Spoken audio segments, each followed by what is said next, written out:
নমস্কাৰ সকলোকে পুনৰ এবাৰ স্বাগতম জনাইছোঁ আমাৰ ইউটিউব চেনেল আৰু ফেচবুক পেজত।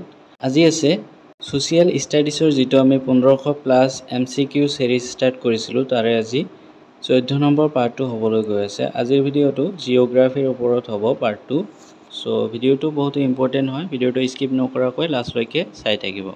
আৰু এতিয়ালৈকে যদি আপুনি আগৰ পাৰ্টকেইটা চোৱা নাই তেন্তে ডিছক্ৰিপশ্যনত প্লেলিষ্টৰ লিংক দিয়া আছে, তাতে ক্লিক কৰি কিনে সকলোবোৰ পাৰ্ট চাব পাৰে। সো ভিডিঅ'টো ষ্টাৰ্ট কৰাৰ আগতে এটা সৰু ৰিকুৱেষ্ট কৰিছোঁ, এতিয়ালৈকে যদি আমাৰ চেনেলটো ছাবস্ক্ৰাইব কৰা নাই অনুগ্ৰহ কৰি চেনেলটো ছাবস্ক্ৰাইব কৰিব আৰু লগতে আপোনাৰ বন্ধু বান্ধৱীৰ সৈতেও শ্বেয়াৰ কৰি দিব। আৰু আপুনি যদি ফেচবুকত চাই আছে তেন্তে ফেচবুক পেজটো ফ'ল' কৰি ল'ব। সো তেনেহ'লে বেছি দেৰি নকৰাকৈ আজিৰ ভিডিঅ'টো ষ্টাৰ্ট কৰিছোঁ। আজিৰ ভিডিঅ'ৰ প্ৰথম প্ৰশ্নটো সুধিছে, census is conducted once in how many years? কিমান বছৰৰ ভিতৰত এবাৰ লোকপিয়ল কৰা হয়? ইয়াতে অপশ্যন দি আছে, ইয়াৰে কাৰেক্ট অপশ্যনটো কোনটো হ'ব? ইয়াৰ কাৰেক্ট অপশ্যন হ'ব অপশ্যন চি, সকলোৱে মনত ৰাখিব 10 ইয়াৰ্ছ। 10 বছৰৰ ভিতৰত এবাৰ লোকপিয়ল কৰা হয়, সকলোৱে মনত ৰাখিব অপশ্যন চি হৈছে কাৰেক্ট অপশ্যন। ইয়াৰ পিছত 2 নম্বৰ প্ৰশ্নটো সুধিছে, বহুতে ইম্পৰ্টেণ্ট প্ৰশ্ন হয়। According to Census 2011, which state of the India has the lowest population? 2011 চনৰ লোকপিয়ল অনুসৰি ভাৰতৰ কোনখন ৰাজ্যত জনসংখ্যা সৰ্বনিম্ন? ইয়াতে অপশ্যন দিয়া আছে, অপশ্যনকেইটাৰ ভিতৰত কাৰেক্ট অপশ্যনটো কোনটো হ'ব? ইয়াতে 4টা অপশ্যন দিয়া আছে, ইয়াৰ কাৰেক্ট অপশ্যনটো হ'ব অপশ্যন এ, সকলোৱে মনত ৰাখিব ছিকিম। 2011 চনৰ লোকপিয়ল অনুসৰি ভাৰতৰ ছিকিম ৰাজ্যত জনসংখ্যা সৰ্বনিম্ন, সকলোৱে মনত ৰাখিব। ইয়াৰ পিছত 3 নম্বৰ প্ৰশ্নটো সুধিছে, which of the following is the state whose population growth rate has been negative according to Census 2011? 2011 চনৰ লোকপিয়ল অনুসৰি জনসংখ্যা বৃদ্ধিৰ হাৰ ঋণাত্মক হোৱা ৰাজ্যখনৰ ভিতৰত কোনখন ৰাজ্য? ইয়াতে অপশ্যন দিয়া আছে, অপশ্যনকেইটাৰ ভিতৰত কাৰেক্ট অপশ্যন কোনটো হ'ব? ইয়াৰ কাৰেক্ট অপশ্যন হ'ব অপশ্যন বি, সকলোৱে মনত ৰাখিব নাগালেণ্ড। 2011 চনৰ লোকপিয়ল অনুসৰি জনসংখ্যাৰ বৃদ্ধিৰ হাৰ ঋণাত্মক হোৱা ৰাজ্যখনৰ ভিতৰত নাগালেণ্ড ৰাজ্যটো হ'ল জনসংখ্যা বৃদ্ধিৰ হাৰ ঋণাত্মক হোৱা ৰাজ্য, সকলোৱে মনত ৰাখিব। ইয়াৰ পিছত 4 নম্বৰ প্ৰশ্নটো সুধিছে, according to Census 2011, which states had the highest population growth rate? 2011 চনৰ লোকপিয়ল অনুসৰি কোনখন ৰাজ্যত জনসংখ্যা বৃদ্ধিৰ হাৰ সৰ্বাধিক? ইয়াতে অপশ্যন দিয়াই আছে, অপশ্যনকেইটাৰ ভিতৰত কাৰেক্ট অপশ্যনটো কি হ'ব? ইয়াৰ কাৰেক্ট অপশ্যনটো হ'ব অপশ্যন এ, সকলোৱে মনত ৰাখিব মেঘালয়া। 2011 চনৰ লোকপিয়ল অনুসৰি মেঘালয় ৰাজ্যত জনসংখ্যা বৃদ্ধিৰ হাৰ সৰ্বাধিক, সকলোৱে মনত ৰাখিব। ইয়াৰ পিছত 5 নম্বৰ প্ৰশ্নটো সুধিছে, which of the following states has the maximum scheduled caste (SC) population in India? ভাৰতৰ কোনখন ৰাজ্যত অনুসূচিত জাতি (SC) জনসংখ্যা সৰ্বাধিক? ইয়াতে অপশ্যন দিয়াই আছে, অপশ্যনকেইটাৰ ভিতৰত কাৰেক্ট অপশ্যন কি হ'ব? ইয়াৰ কাৰেক্ট অপশ্যন হ'ব অপশ্যন এ, সকলোৱে মনত ৰাখিব উত্তৰ প্ৰদেশ। ভাৰতৰ উত্তৰ প্ৰদেশ ৰাজ্যত অনুসূচিত জাতিৰ জনসংখ্যা সৰ্বাধিক, সকলোৱে মনত ৰাখিব। ইয়াৰ পিছত 6 নম্বৰ প্ৰশ্নটো সুধিছে, as per Census 2011 final data, what is the sex ratio in rural India? 2011 চনৰ লোকপিয়ল অনুসৰি চূড়ান্ত তথ্য, ভাৰতৰ গ্ৰাম্য অঞ্চলত লিংগ অনুপাত কিমান? ইয়াতে অপশ্যন দিয়াই আছে, ইয়াৰ ভিতৰত কাৰেক্ট অপশ্যনটো হ'ব অপশ্যন বি, সকলোৱে মনত ৰাখিব 9:49। 2011 চনৰ লোকপিয়ল অনুসৰি চূড়ান্ত তথ্য অনুসৰি ভাৰতৰ গ্ৰাম্য অঞ্চলত লিংগ অনুপাত হৈছে 9:49, 949, সকলোৱে মনত ৰাখিব। ইয়াৰ পিছত 7 নম্বৰ প্ৰশ্নটো সুধিছে, according to 2011 census, which of the following is the most spoken language of India? 2011 চনৰ লোকপিয়ল অনুসৰি তলৰ কোনটো ভাষা ভাৰতৰ আটাইতকৈ বেছি কথিত ভাষা? ইয়াতে অপশ্যন দিয়া আছে, ইয়াৰ ভিতৰত কাৰেক্ট অপশ্যন কি হ'ব?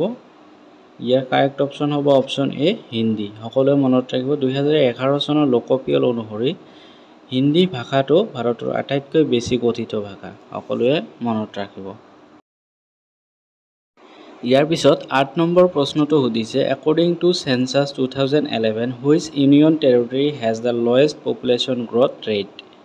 2011 চনৰ লোকপিয়ল অনুসৰি কোনটো কেন্দ্ৰীয় শাসিত অঞ্চলত জনসংখ্যা বৃদ্ধিৰ হাৰ আটাইতকৈ কম? ইয়াতে অপশ্যন দিয়া আছে, ইয়াৰ ভিতৰত কাৰেক্ট অপশ্যনটো কি হ'ব? ইয়াৰ কাৰেক্ট অপশ্যন হ'ব অপশ্যন এ, সকলোৱে মনত ৰাখিব, লক্ষদ্বীপ।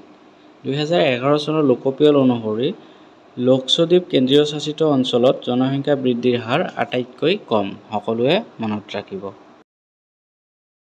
ইয়াৰ পিছত 9 নম্বৰ প্ৰশ্নটো সুধিছে, according to the 2011 census the total percentage of Muslim people in India is. 2011 চনৰ লোকপিয়ল অনুসৰি ভাৰতত মুঠ মুছলমান লোকৰ শতকৰা হাৰ। এতিয়া অপশ্যন দিয়া আছে, অপশ্যন কেইটাৰ ভিতৰত কাৰেক্ট অপশ্যন কি হ'ব? ইয়াৰ কাৰেক্ট অপশ্যন হ'ব অপশ্যন ডি, 14.2, সকলোৱে মনত ৰাখিব। 2011 চনৰ লোকপিয়ল অনুসৰি ভাৰতৰ মুঠ মুছলমান লোকৰ শতকৰা হাৰ হৈছে 14.2, সকলোৱে মনত ৰাখিব। ইয়াৰ পিছত 10 নম্বৰ প্ৰশ্নটো সুধিছে, according to the 2011 census in which of the following states there is the largest difference in male and female literacy. 2011 চনৰ লোকপিয়ল অনুসৰি তলৰ কোনখন ৰাজ্যত পুৰুষ আৰু মহিলাৰ সাক্ষৰতাৰ পাৰ্থক্য আটাইতকৈ বেছি? ইয়াতে অপশ্যন কেইটা দিয়াই আছে, ইয়াৰ ভিতৰত কাৰেক্ট অপশ্যন কি হ'ব? ইয়াৰ কাৰেক্ট অপশ্যন হ'ব অপশ্যন চি, ৰাজস্থান। 2011 চনৰ লোকপিয়ল অনুসৰি ৰাজস্থান ৰাজ্যত পুৰুষ আৰু মহিলাৰ সাক্ষৰতাৰ পাৰ্থক্য আটাইতকৈ বেছি, সকলোৱে মনত ৰাখিব। ইয়াৰ পিছত 11 নম্বৰ প্ৰশ্নটো সুধিছে, which are the top 3 states of India in terms of population. জনসংখ্যাৰ ফালৰ পৰা ভাৰতৰ শীৰ্ষ 3খন ৰাজ্য কোন কোন? ইয়াতে অপশ্যন দিয়া আছে, ইয়াৰ ভিতৰত কাৰেক্ট অপশ্যন কোনটো হ'ব? ইয়াৰ কাৰেক্ট অপশ্যন হ'ব অপশ্যন বি, সকলোৱে মনত ৰাখিব, উত্তৰ প্ৰদেশ, মহাৰাষ্ট্ৰ এণ্ড বিহাৰ। জনসংখ্যাৰ ফালৰ পৰা ভাৰতৰ শীৰ্ষ 3খন ৰাজ্য হৈছে উত্তৰ প্ৰদেশ, মহাৰাষ্ট্ৰ এণ্ড বিহাৰ, সকলোৱে মনত ৰাখিব। ইয়াৰ পিছত 12 নম্বৰ প্ৰশ্নটো সুধিছে, in terms of area which is the smallest union territory of India.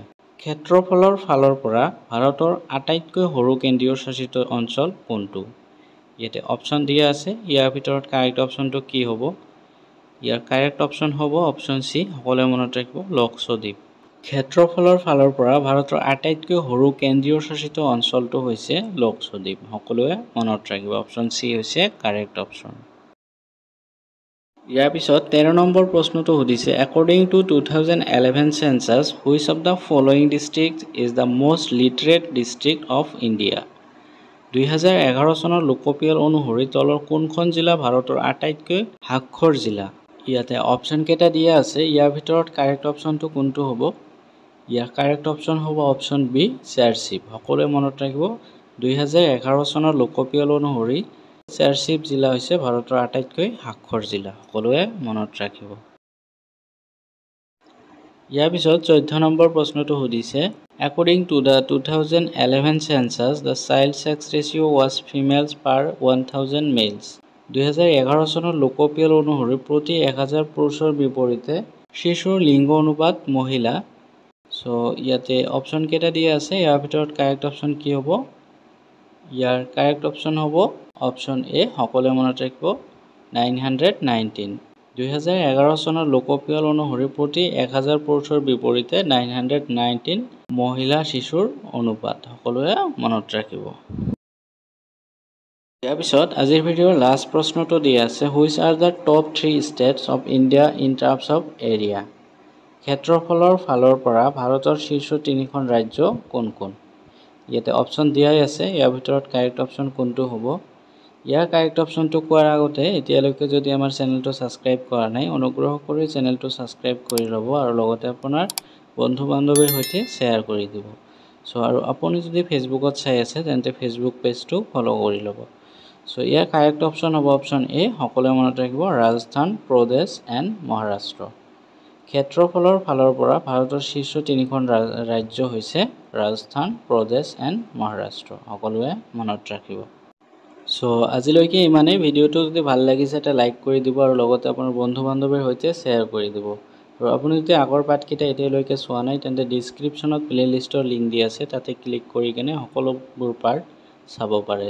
আজিলৈকে ইমানেই। থেংকছ ফৰ ৱাচিং।